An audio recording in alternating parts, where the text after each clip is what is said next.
Yo, what up? This is Big Cap. Yo, what up? This is Big Cappuccino and the Great Wu-Tang Clan, Killer Bees on the Swarm. Yo, what's up, man? It's your boy Bizarre from D12. Yo, what's good, y'all? This is Doug E. Fresh. Hey, Redman is in the building. You already know. Hey guys, this is Emily Peachy. Shout out, man, to Worldwide Collaborations, man. I want to shout out Worldwide Collaborations, LLC. Shout out to the Worldwide Collaborations, LLC. World movement, beyond thousands of movements. The world movement, beyond thousands of movements. All right, we're back. The Chatterbox with yours truly, King Jacob. And we are back for another live, raw, and uncut session with some of the best people in the business. We bring you news, media, and the people that matter in the community. And so we're back again with a very, very special guest. Oh man, it's so much we can say about her, and but I'll just let her properly introduce herself so you can get a full synopsis for who she is. You know what, man? I'm just a Southern girl. But no, I'm Raquel M R Thomas, native Columbia, South Carolina. I do a few things. More recently, I've stepped into the entertainment world, film world, very heavy. But prior to that, some would call me a successful entrepreneur. I own several businesses. I'm a playwright, author, obviously a writer, director, producer. Huge community advocate, especially here at home, but starting to kind of branch out to understand that kids need help everywhere. I'm a big advocate for education, especially with brown and black kids, and getting them to college, right? Stopping the ecosystem from building prisons based on third grade black boys. That's near and dear to my heart. But as of late, I've kind of taken a few steps back just to focus on my film career. Kind of burnt out, being here in Columbia. When you're home, you have to work a lot harder than when you do when you're away. Things come a little easier. So right now, I'm heavily focused on building my film career. All right. You heard her. She heavily focused on building that film career, despite all what she has done thus far. Just want to, when you say a serial entrepreneur, that is massive. That is owning several businesses, and, sometimes there's not enough time in the day, but, I see that you made it work, and I am happy to really know that you understand the grind, the hustle, being a mother, being an advocate, and all the above. So I just want to say a salute to you for that. And my hat go off to you. And you're definitely inspiration. So, that's her in a nutshell. So before we get started on her journey, we're going to take a quick commercial break and we'll be right back. Thanks for tuning in to the Chatterbox. I can't go another day with this on my mind. And I think it's time for a discussion. Why you so hard? Show me that you love me, baby. Why you so hard? Show me that you care. So many days, so many nights, so many tears. I had to cry. Told me you love me. Love was a lie. Loving you was a mistake. Baby, loving you was a mistake. Loving you was a mistake. Loving you was a mistake. Baby, play me like guitar, baby. You only love me for a reason.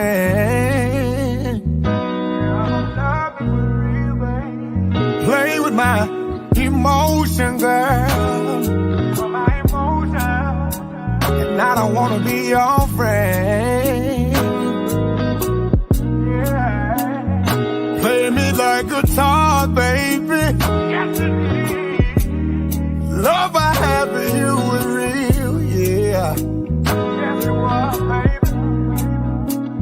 Why you playing with my heart, babe? I said my heart, babe.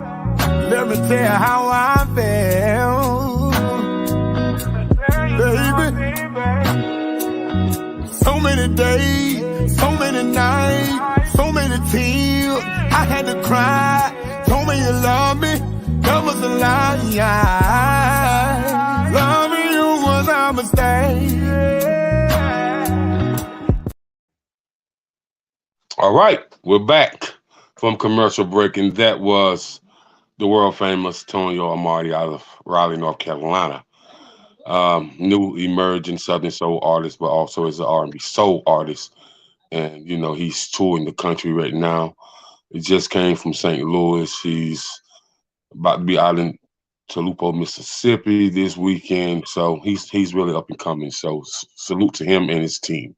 So we're back with Raquel Thomas, boss lady, you know, all the above. So boss lady, you know, business coach, you know, serial entrepreneur. So when did this start for you? And so if people ask you, if people want to know who is Raquel Thomas, is there an answer for that, or would that take too long to even explain? Man, no, I'm pretty simple, man. I'm a mom. I'm a mom first. I'm God fearing. I think if I had to be identified as such, that would be it for me. Like, I'm a mom. I'm a God fearing mom. Everything I do is by the grace of God.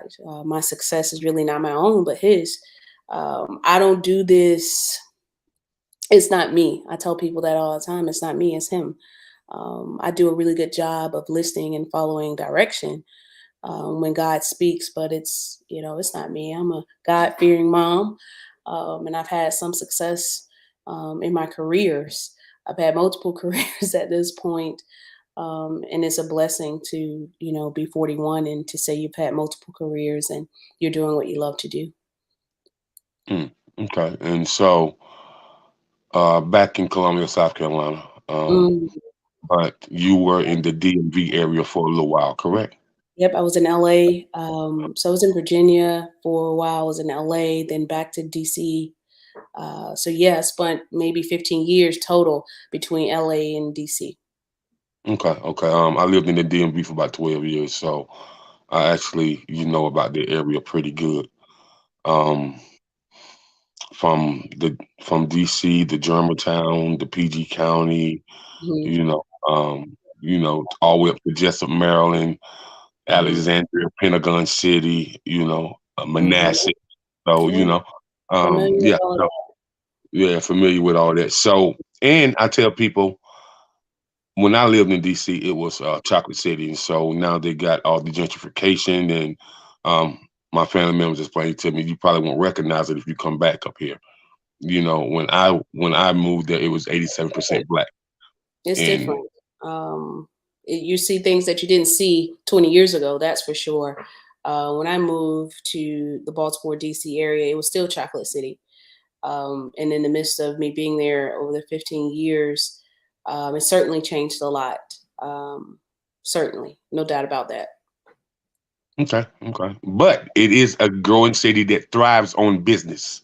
Mhm, That mhm, area thrives on business, and mhm. I tell people, if you were born and raised in the South and you move to the DMV area, either Uh, you gonna either you gonna fold or you gonna rise up, mhm. because 5 seconds could ruin the whole day of business. So, and the business moves so fast. And Yeah, so, yeah, it how did does. you adjust to that fast pace of business? Um, so I'll say I'm a Southern girl, but I've always had that big city, big lights heart, right? I always knew that I would leave Carolina, um, that there was more for me in cities like DC, in LA, in Atlanta, in New York. So I always knew I would leave. When I got there, I felt at home. It Hmm. matched my hustle. it matched my grind. It matched my liberal self, right? Mhm. It matched who I was more so than being here in the South. And when you're liberal and you're in the South, sometimes you feel boxed. I've certainly have had times where being back here in South Carolina, I felt like I've been in a box or even in jail in moments because um, it's not as forward thinking as some of those other places. So for me, when I got to LA, when I got to DC, Baltimore, Atlanta, I was fine. I was at home. I knew how to move, I knew how to navigate naturally um, in those cities. Okay. And I can concur. That this is very true, because when I moved back to the South, I thought that it would be moving a lot faster because I was gone for quite some time. Mhm. Living in the inner city. So when I moved back, it's like you have to change your pace because they're kind of not going to be able to keep up because everything moves not as fast. People in the inner city like to get the business deals did like quickly. Mhm. You know what I mean? Mhm.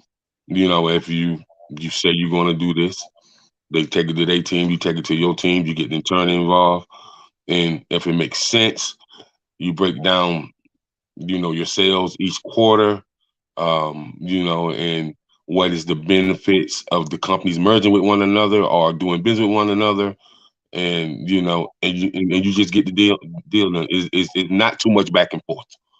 Either you're going to do the deal or not. So it definitely moves rapidly, swiftly, and quickly. So Mhm. um, I would I would say it definitely makes you understand how corporate business thrives. A whole lot better. So I can say it taught me a lot. And I'm pretty sure some of those valid connections that you made when you was up there are still valid connections to this day. Because once you're connected, and the business has always been great, people want to stay connected.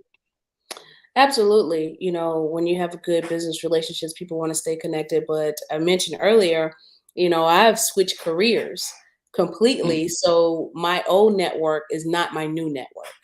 Okay. Um, my old net worth is not my current net worth because I basically started from ground zero, building Mhm. new base. But you're right. Whenever it's let's talk business, let's talk books, let's talk classes, let's talk education. Yeah, those contacts will never go away. But I'm treading in new water these days, so my old contacts and old connects don't really transfer over to the film and entertainment business. Okay. Okay. Okay. So I'm gonna touch base on a few things Okay. about your past. Writer, author. You're still a writer though. Mhm. Restaurant owner, Mhm. business coach. You had some amazing series when you was doing the classes. Mhm. People travel from all over, and now that you're out of that limelight, I would like to say you you switch professions. Mhm. Um, how was that disappointing for people when they understand that you switch professions, and how did those conversations go? Because you was somebody that people called on.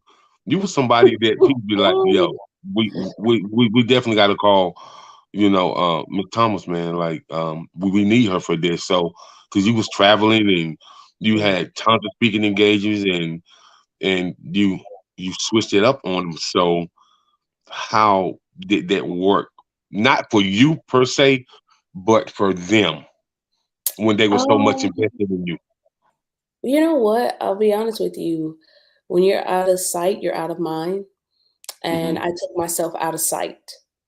I Okay. removed myself from the groups. I removed myself from the political thing. I removed myself. And when you're out of sight, you're out of mind. And that's with anything. I think that's one of the biggest lessons that you have to learn in business, in any business.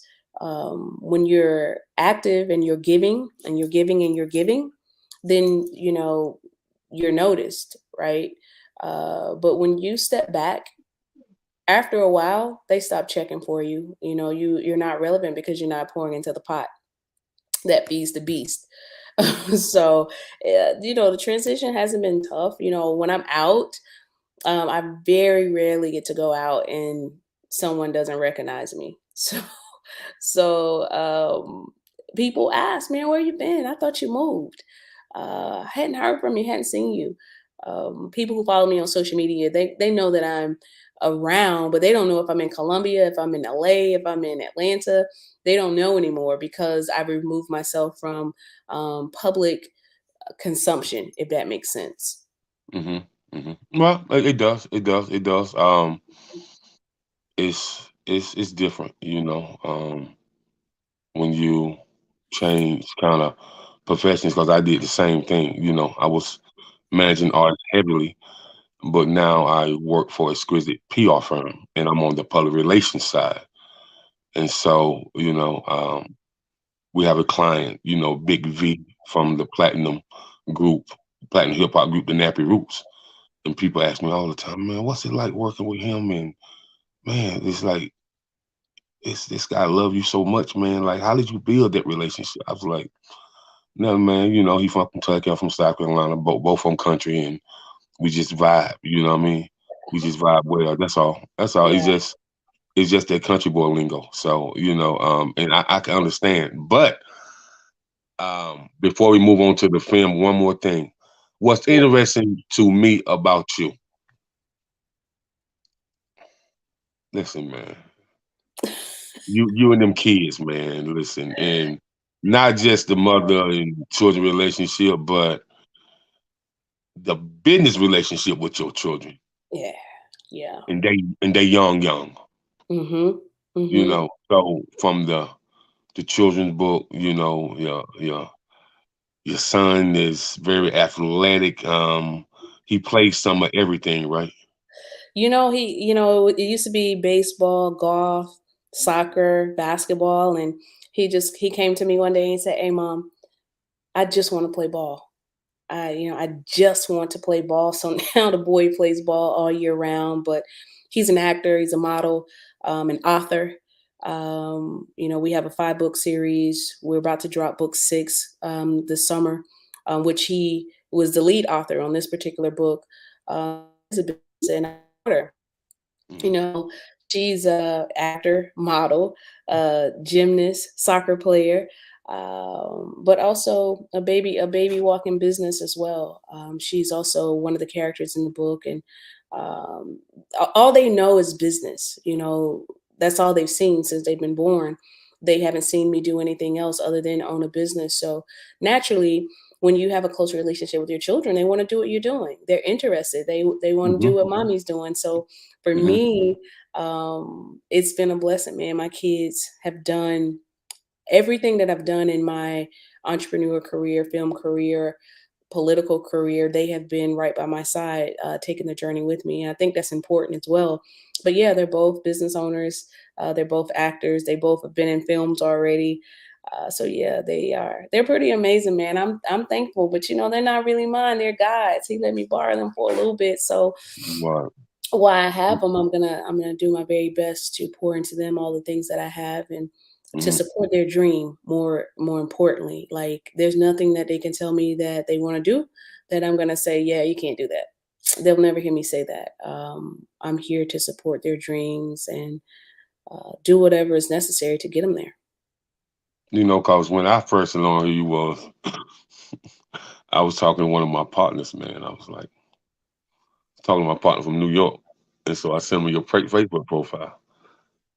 He hit me back. He said, Jacob, man, who is this boss chick? He said, man, you don't think, he was like, you travel to New York, you travel to Philly, Atlantic City, you lived in the DMV, man. You don't think that South Carolina is too small for her mindset? I was like, listen, man. I can tell you this from speaking with her. I'm probably sure she's heard this a million times. Yeah, man. My friends think I'm nuts. My Yeah, friends are like, man, you going back there? But Yeah. I said, but she's the type of person that opened up the walls for South Carolina. She she she opened up the lane so people from other places can travel to South Carolina. And I said 9 times out of 10, man, just like you. So my boy from New York, I was like, just like you love South Carolina, bro. Like like you always said that you're gonna buy a house at the beach, you gonna get your Lake Murray home. And I was like, you born and raised in your whole life. I said you love it. So I'll say the thing is, she's the type of person that has a warm, inviting spirit. And once you meet her, and once you learn to know who she is, you like, oh yeah, I got to stay connected. I was like, and that's what has happened since she's moved back. People feel like they have to stay connected because she does so much. And the biggest inspiration, man, is how her kids are so business savvy. And because I've been following the books and stuff like that, following your children acting and stuff like that. I was like, hold up, man. Like they do a lot to be children. You know what I Man, mean? But, I'm tired all the time. yeah, yeah, I know, All I can see, the because y'all always doing something, time. always. Yep, we're on the go. Um, Mindset is important, man.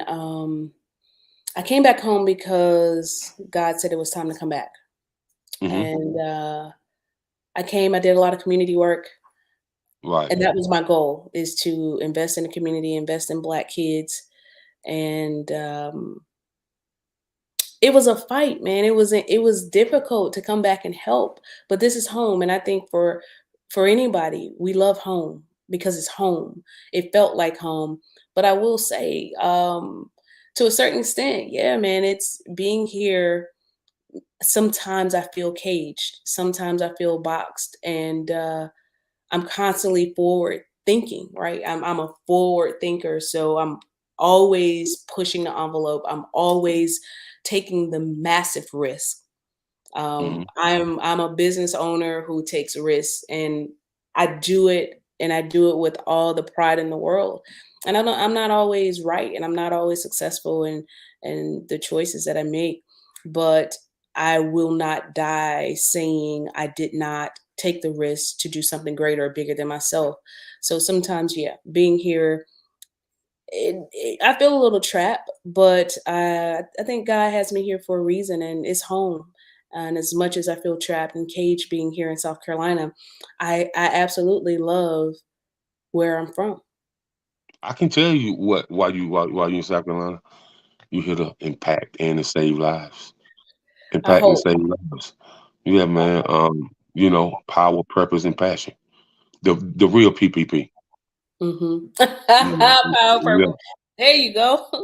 yeah. Power, purpose, and passion. So and it's a great thing that somebody's just in travel the United States and did business endeavors, in different parts of the country, and you can come back and enlighten people and be an impactful spirit, into their lives to show them it don't matter where you're from. If you want to do it and you put God first, you can do that. So, Yeah, you know, absolutely. and I definitely appreciate you being that vessel. So, you know, I it's try, great. man. Try.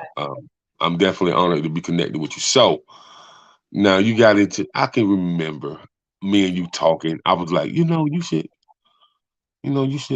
get into the film industry. I remember I told you that. You was like, oh, how did how did you know that? Why did you say that? I was like, because you definitely a writer and you're an intellectual writer. You the type of writer that just don't blur anything out there. So and then you say I am. So let's talk about how you got into writing the stage plays and what made you want to do it. Leaving this successful career, business coach, serial entrepreneur, owning a restaurant, everybody calling you, everybody want to come, to the Golden Den, and it was real elegant, real upscale, and it was like, okay, this is a different type of lifestyle. You know what I mean? And then she's no longer doing this. She switched careers on us, and now she's a film producer, director, playwright, and she's getting awards. So that transition does not happen overnight. And it takes some people 10, 12 years to get to the transition to do that and to be successful at it. Mm-hmm. So Mm-hmm. you did it quickly, rapidly, and strategically. So let's talk about why you entered this business and how did you make it happen? Like Denzel was holding your hand. Oh man, I hope I get to meet Denzel one day. Um, it was strategic. I've been a writer since the third grade. Hmm. Um, I wrote my first novel in 2017. It did very well. We toured, the country. We did very well in very big markets with that book. And then, I set it down and kind of got really busy in my career.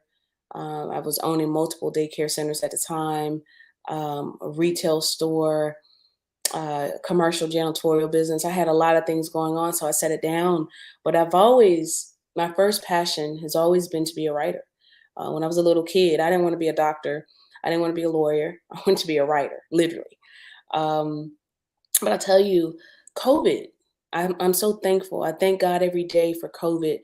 When COVID hit, it forced me to sit down. The restaurant bar was closed. My consulting business wasn't doing well because people couldn't afford a consultant. Um, and it gave me time to write again. And I just was watching something on TV one day and I said, man, I could write that. I could write that. And I started studying the craft in 2018. At the bottom of 2018, top of 2019, I started studying, start preparing, start educating myself because again, it was a new career. I took all the classes I can take. I went to NYU. I don't know if you can see my degrees behind me. Went and grabbed a few certificates in writing, screenwriting, directing, and I wrote my first stage play. And I did it. I took a chapter from my novel, What Becomes of a Broken Soul. I took a chapter from that novel, and the chapter in the novel was Defining Measures, which is what I named the stage play, Defining Measures. And it was literally just one of the 17 chapters. I wrote it, got a cast, we did it, we toured with that. We sold out Trusses Theater, which is a historical theater here, one of the only Black independent people to go into that theater and sell it out. And we did 3 shows in one day and sold each of them out. Once I got the response from the crowd, I kind of knew I had something special. When I was done with and I don't want to say done, but when I was done touring with the stage play, I knew that I wanted to write for TV and film. So I started writing, pumping out shorts and features and TV series. And then I just started shooting them. And, someone said, hey, Raquel, if you want to be a writer, if you want to be a full-time writer, you got to shoot this stuff so people can see it. And I was like, well, I don't want to be a writer. I just write, literally just want to write full-time. Well, what I realized in, 30, 60-day time frame, they were right. So I shot my first short film, which was Defining Measures. I took the chapter from the book, What Becomes of a Broken Soul. I did the stage play, took a chapter, Defining Measures, took Defining Measures to stage play and stripped it into a film. Shot that film, and we won awards, like you said, with that. We've had maybe 11 selections for film festivals. We made it to the final round several times with that film. And I just kept shooting. I went on to do my second film, my third film, and I just finished a TV series called Transworld Atlanta. And the topic is heavy, and we're in the South, so if you want to be beat up, just come to the South about anything that's not, of the Bible Belt, but they're transgender people. They're transgender people. They're gay and lesbian people, and they're people, and they have a place just like we have a place. So that series is going to be special. We're getting a lot of great feedback on it already. I Um, seen. I seen. I I seen. I cannot. Actually, I was talking to one of my peoples in LA, and he said, "Man, Jacob, I know you real open minded, man, and I know you have a lot of friends in the community and in the LGBTQ." I was like, "Yeah, you gotta meet people where they at in life, and that's what it is." And Mhm. he said to me, he said, "Man, you should check out Secret Society 1 and 2, and it's these are probably two of the best movies I ever seen on Tubi when it come about real life. You Mhm. know, like when it come about the Bible Belt and the Yep. world we live in and things of that Mhm. nature. So it's gonna be very interesting. But when I first seen you put out, you know, um, you was doing stage play, the casting, and the title, I said that's gonna be a hit. And my partner was like, "Yeah, you think so?" I was like, "Yeah, man." I was like, "Man, listen, Mhm. it's certain people that you understand who they are, and it's certain people you know when they put their mind to something, and they was like, all right, okay, God, you gave me this vision, lead the wheel, and I shall Mhm. follow this purpose." That's exactly And, right. you know, so it's like, you know, I was like, yeah, it's gonna be a hit, and man. I was like, I was looking, I was like, this film festival, that film festival. He's like, man, she been a star.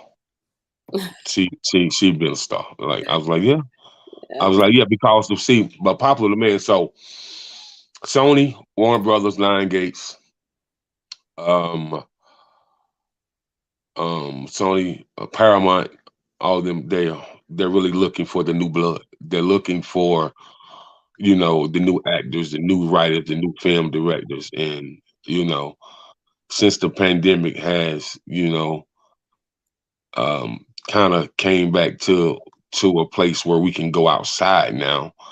Um, from what I understand, they're giving budgets out like 40 million, you know, and so because they want that new blood. They want that new blood, you know, This is because, good you though. know, I'll say this. You're talking about white Hollywood right now. Everybody you name is white I am, Hollywood. I am. And this is the deal. They want what I've seen in my short stint in this business is Mhm. they want to buy your material and push you out and put somebody else's name on it. So platforms like Tubi become a saving grace for African American independent filmmakers. Right. But Paramount wants you when you're Shonda Rhimes. Right? They don't want you when you're building. They don't want you when you're building a brand and trying to elevate yourself and get into the industry. They don't want you then. They want you when you're Shonda Rhimes. So, you know, my goal isn't everybody wants that type of deal, of course.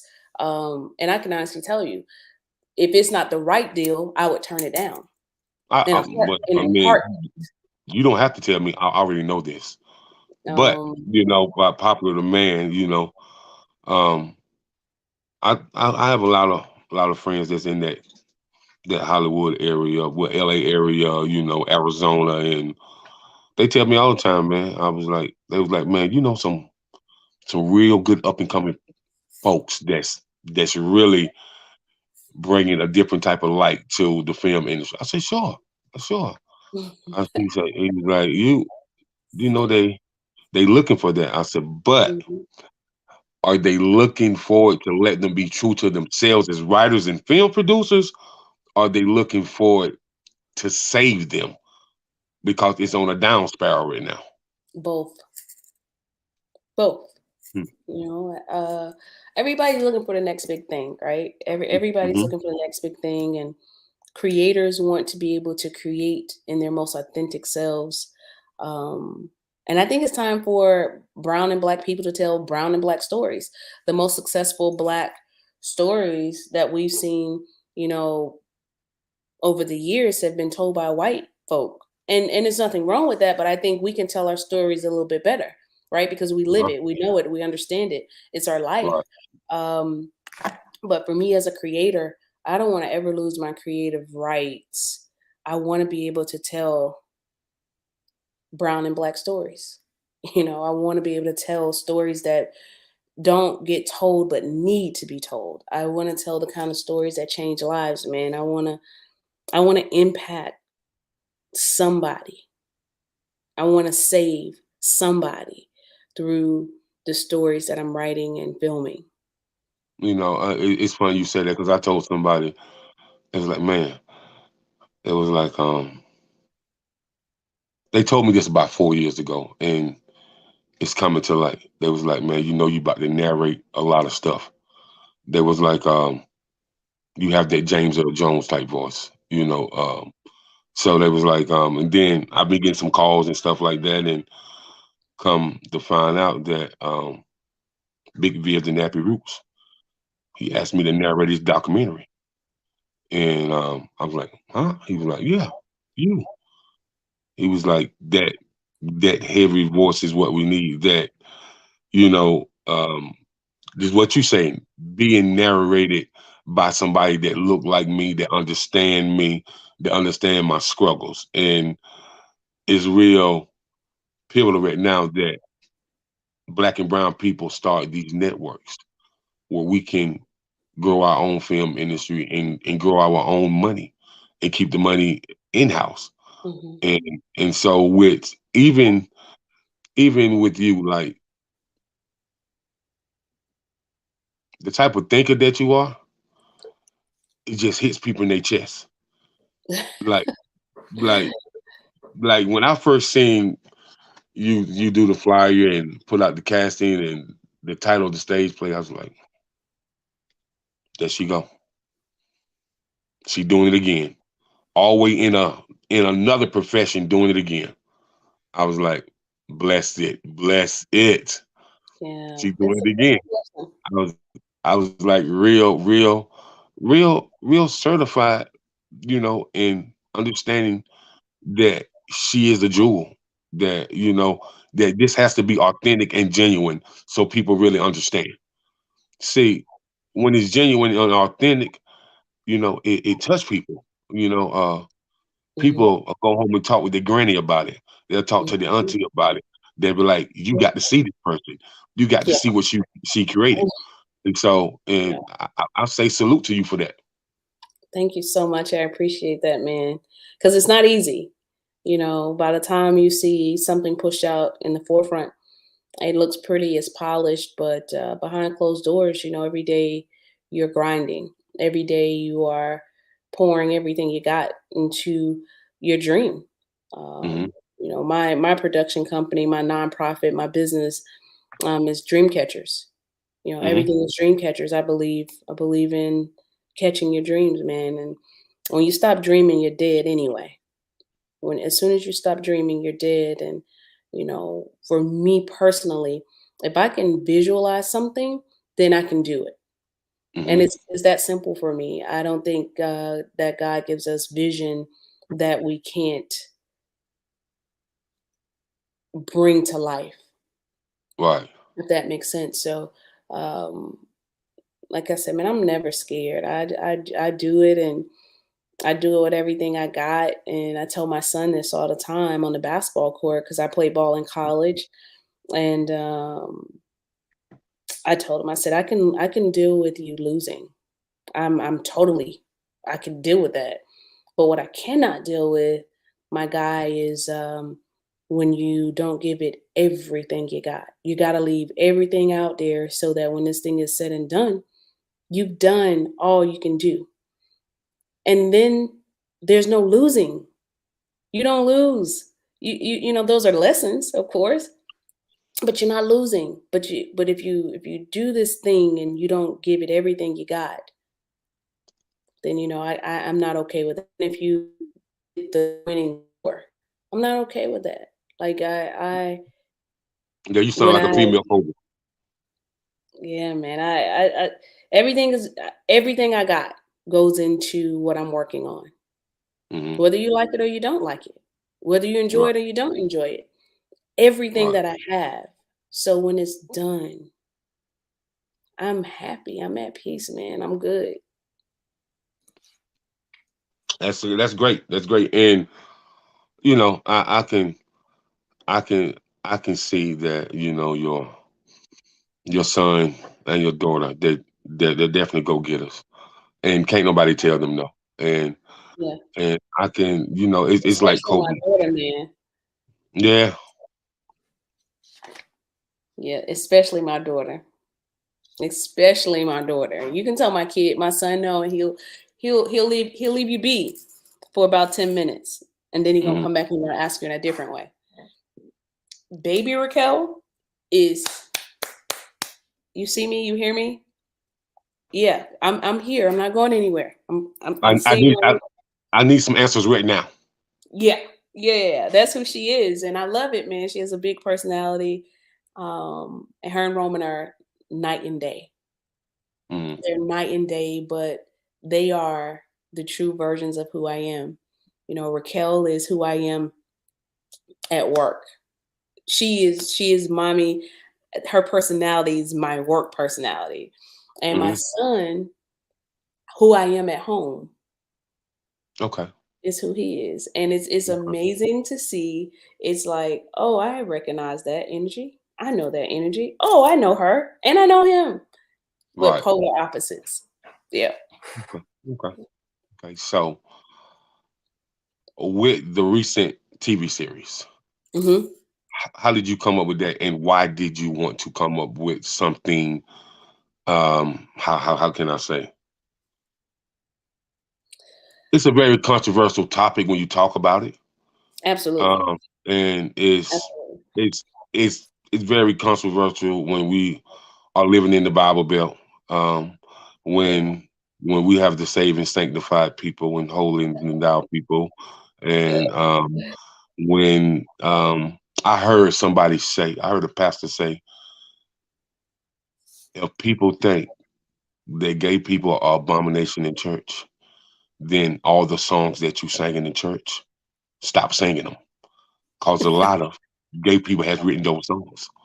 I mean, listen, like you know, he was like, hey, Yeah. don't shoot the messenger, you know. So, um, how did this come about? And you know, tell me why this needs to be seen, you know, within your mindset, within your vision, and within your creative process. You know, how do you think people are going to look at you, whether it be colleagues, whether it be family members, whether it be people in the community, or whether it be people say, oh my, you different. You are something very different. I'll start with I don't care what people think of me. Okay, okay, That doesn't bother me. I'm okay. not here to please you. Right. It's not a Okay. part of my purpose. It's Mm-hmm. certainly not a part of my passion. So I'm not here to please you. All right. So I'm very comfortable in my skin. Mm-hmm. But my then manager and I were talking, he had some conversations with Netflix and they were talking about content and new content, fresh content. And, you know, he and I were tossing around some ideas and good ideas, but it just wasn't it. Um, Maybe 2 nights later, I went to bed and I dreamed the show. I was in bed Okay. and I dreamed, and I had been going back and forth with Raquel, what's gonna make an impact? What really in your breakout moment, what do you want it to say? What do you want it to do? What's your purpose?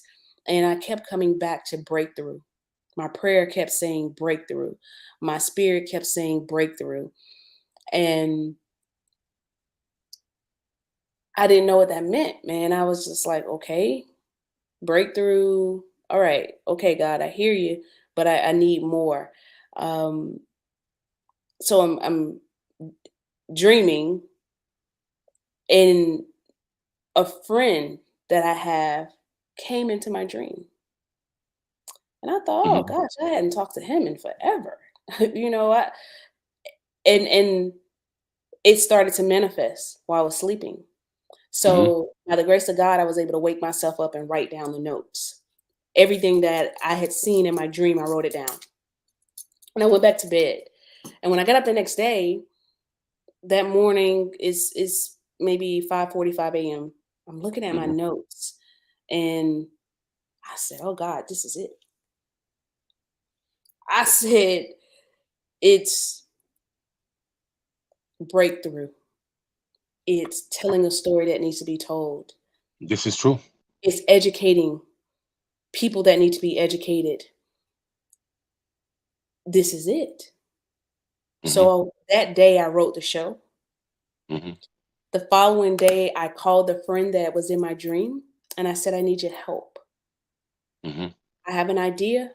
I'm going to shoot it with or without you, but I would love for you to take this journey with me because I know that you can help me navigate these waters." Mhm. He said, "Yes." I drove my butt to Atlanta that weekend. We had a lunch meeting that turned into dinner, and I had a full show, full cast, researched everybody that I wanted to reach out to. Everyone I reached out to said yes. And I shared with them my vision and what I saw and how important it is and the timing. Mhm. Having a president at the time who simply bashed gay people, wanted to overturn what was going on in the military, don't ask, don't tell policy. Um, it was so much going on in the world. Uh-huh. And nobody of power, of true power, stepped up and said, "Hey, this is wrong, man. Like, they're people. Like, what are we doing? Is it any Right. is being trans any lesser or greater than you cheating on your wife? Ooh. Is it any greater or lesser than you not being a parent to your child? Is it greater or lesser than you sneaking to use drugs? Is it any greater or lesser than anything else that gives you the right to sit at a table? No, no. But who are we to really judge? Who are we to say that Mhm. God won't forgive you for this or God won't forgive you for that? That's not our call. Because everybody that's walking on this soil that we call Earth, all our flesh get weak. So regardless of what who him her may say, um, everybody, no matter who you are, you still gotta repent daily. So that's not your call to But say what. we got our super religious people, super masculine men, super this, super that, who and I tread lightly because we're all people, but Mhm. who don't even measure up to the character of some of these people in Right. their everyday life. But super Haven't to whom? Super to themselves, to because themselves. Yeah, to because tho- themselves. tho- because those other people don't even impact anything or anyone. Correct. And their own insecurities start to speak very loud. Their insecurities and for me, this is the deal. And I told my cast this. I said, I'm gonna stand with you. I'm gonna walk this journey with you, bad or good, Mhm. great or life changing. I'm gonna walk this walk with you because Because you love people. That's all. That's it. I love people, but this is the time to tell this story. To This is tell the the truth. time. We're in Right. that pocket of time. We have trans individuals being killed every day, and it doesn't even make the news. That's It true. doesn't make the news. So are they less human? Right. And this Bible Belt is always funny because, the super Christian people are always so judgmental, and it's sad. It's sad. It's Right. sometimes I think, for this the pastor that gets in and bashes, gay, lesbian, trans, whatever, and I see him just as clear as I see the slave driver that whipped black men and women. Listen, I see him the same way, because that slave driver used the Bible as defense. God said you were an animal. God. So it's the same thing, and I'm like, God, you're no greater. You're just as bad as that slave driver that beat our ancestors. That slave driver that stole them from Africa and brought them here. You're the same. mm, That's we open up a can of yeah, worms just talking about yeah. that. That's a whole nother ball game. But Mhm. the truth is the light forever, and no matter how anyone looks at it, like you said, that you know, everybody is as my grand used to say, baby boy, don't you ever forget this. Everybody is somebody. Don't Yes, yes, don't yes, ever yes, forget that in yes. your life. Everybody is somebody, Absolutely. and because they might not be appealing to you, that don't mean they're not anybody. They are somebody. So you Yeah. have to hold high regard to respect people as you want them to respect you. Mhm. You know, and so and that's what I live by. And so Absolutely. when I'm super excited about what you're doing in this film business. And I just tell you, salute, keep striving, and I'm looking for you to put out more and more and more content. And I'm just I'm just thrilled about where you're going with it, the purpose you're going with it, and I'm also feel about those young film directors that you got in your household. Yeah, man, I'm super excited to be doing what I'm doing. I'm literally living my dream out loud, and I know a lot of people don't get to do that.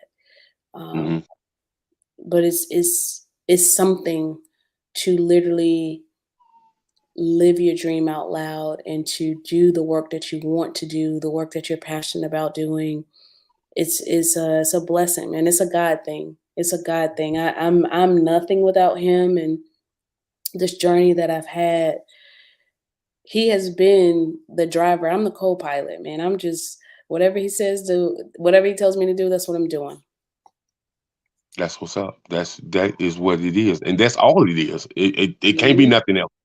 Yeah. It can't be anything else. And so, man, I just want you to tell people where they can connect with you at, follow you at, and even if people want to, send you audition tapes or send their portfolio and wanna get with you, so they might can audition for your casting. Yeah. Just tell them how to get in contact with you. So I'm gonna give you two email addresses, Raquel at RaquelMRThomas.com, Raquel at RaquelMRThomas.com, or you can just send me, go all the way back to that good Gmail account, Raquel M Richardson at Gmail, Raquel M Richardson at Gmail. My IG page is Raquel RT3, Raquel RT3. And same thing for Facebook. But if you want to follow Trans World Atlanta, which is our new show, it's go to Instagram and it's at Trans World Atlanta, at Trans World ATL, actually, at Mhm. it's Trans World ATL. And then we have a production page on Facebook, Dream Catchers Production, Catchers with an S, Productions with the S. And we keep all of our film stuff there. So everything that I'm doing, everything that I'm working on, it's always on that Facebook page. So yeah, man, follow me, reach out. I'm definitely not one of those people that if you reach out to me, I don't respond, because I know you get a lot of that. We get a lot of that in this industry and every other industry. When people get to a place where they're important, they stop Mhm. responding. They stop reaching back to the people that are inboxing them. That's not me. It may take me a day or two because I'm busy, but I promise you, I'll reach back out to you and respond. I concur. She will. She will. She always respond, and Mhm. might not be the same day, but she does. And she's like, "How are you? What's up? What's going on?" You know what I mean? Yeah, man. Just she's just the most down to earth person, and she always humble, and she's always interested to see what you have to say. You know what I I mean? am, 'Cause man. I am. you Nothing happens know, until there's dialogue. that's right. That's right. So you heard it first. The Chatterbox with King Jacob. It's been a sensational interview, on this episode tonight. And I just want to say I thank you, and I thank you. You're welcome. Thank you for having me. I appreciate it. Be good to yourself. Give yourself grace.